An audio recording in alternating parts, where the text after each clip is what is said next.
안녕하세요. 마에스트로 석입니다. 오늘 저는 이 멕시코에 나와 있으면서 멕시코 임금에 대해서 한번 얘기해 볼까 합니다. 멕시코에서 보면은 여기 보니까 사무직과 생산직의 임금 격차가 굉장히 큽니다. 보통 생산직들은 우리나라 좀 만 페소 하나 80원이라 치면 80만 원 정도를 이제 수령하고 있고, 그다음에 사무직 같은 경우에는 이제 시작하는 이제 신입사원들이나 우리나라 치면 3원 급들은 보통 한 2만 페소에서 3만 페소, 150만 원에서 200만 원 정도를 받고 있고, 한 두 배 정도 받고 있죠, 생산직보다. 그 다음에 이제 한 대리나 과장급이 한 우리나라 돈으로 한 300만 원 정도, 한 3만 페소에서 4만 페소 사이 이 정도 수령하고 있는 것 같고, 그 다음에 매니저 이제 팀장급들이나 그 정도 급들은 한 7만 페소에서 한 10만 페소 사이. 뭐 그보다 이제 그때부터는 이제 임금의 뭐 이제 상승은 뭐 개인마다 다르니까 한 500에서 한 800만 원 사이를 수령하는 것 같아요.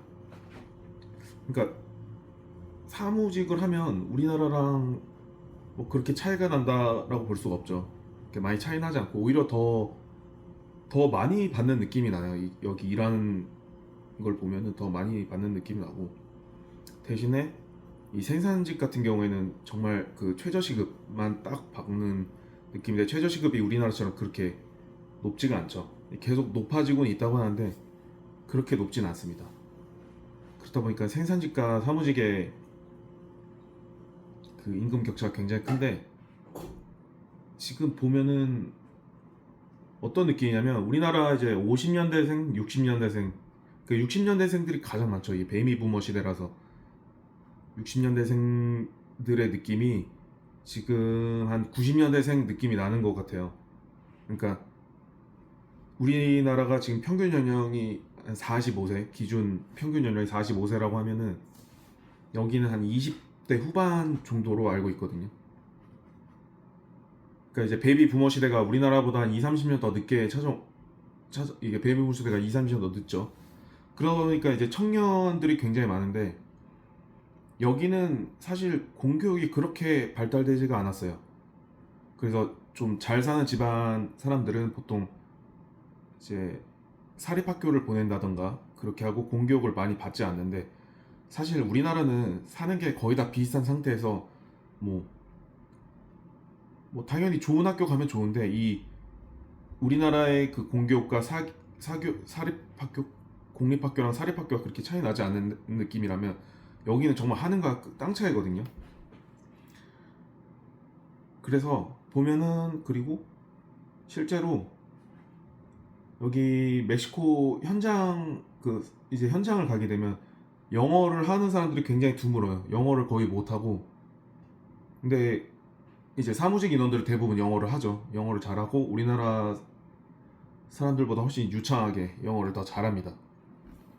그렇게 좀 차이가 많이 나니까 그런 데서 차이 나죠. 그러니까 교육을 많이 받지 못하고 이제 단순 노동직 관련해 가지고는 수요가 굉장히 많고, 그 다음에 교육을 많이 받지 못한 사람들이 많으니까 수요가 높고, 그 다음에 사무직 같은 경우에는 잘 사는 사람들의 일부 극소수의 학교들만 이제 대학을 나오고 이러다 보니까 공급에 비해서 수요가 훨씬 적은 거죠. 최근에 그 글로벌 이제 대기업들이, 우리나라도 마찬가지인데 미국으로 굉장히 많이 진출했죠. 근데 그 대기업들의 이제 1차사들이죠. 협력사들은 대부분 미국에서 그 부품을 만들지 못합니다. 부품을 만들게 되면 이 인건비를 감당을 할 수가 없죠, 미국에서는. 그러다 보니까 이제 인건비가 그나마 싼 멕시코나 더 중남미 쪽으로 내려오는데, 일단은 멕시코는 아직 그 생산직에 대해서 인건비가 막 그렇게 높아진 상황은 아니기 때문에 일단 멕시코에서 이제 만들어서 미국으로 넘기는, 이제 부품을 미국으로 넘기는 그런 방식을 사용하고 있죠. 그러다 보니까 여기에도 굉장히 수요가 많아지고 있습니다. 글로벌 대기업사들의 1차 협력사들이 많이 오고 있기 때문에 이제 그런 사무직에 대한 수요도 높아지고, 근데 수요는 높은데 공급이 적은 거죠. 그렇게 많이 교육받는 사람이 적으니까.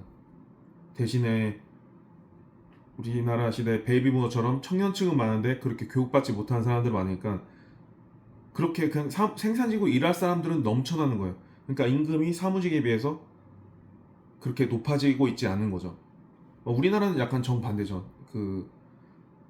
제가 이제 2000년대 중반에 수능을 보고 이제 대학을 들어가는 세대인데 이제 그때까지만 해도 뭐 우리나라 고등학생의 뭐 고등학교 한 학년에 뭐 60만 명에서 80만 명 정도가 수능을 봤다고 하면은 뭐 한 8, 90%는 대학을 진학을 하고 이제 일부만 뭐 대학을 진학하고 바로 군대를 갔다가 일을 하는 그런 케이스들이 굉장히 많았는데 그러다 보니까 이제 생산에 대한 그러니까 생산직에 대한 수요는 많은데 공급이 적은 거죠. 그리고 사무직에 대한 이제 수요는 공급에 비해서 적은데 이제 공급이 굉장히 많죠. 대학을 나온 사람들이 많으니까 거기다가 이제 대학원이든 박사까지 가는 사람 따지면 이 우리나라는 사무직에 대한 공급이 너무 많았던 거죠.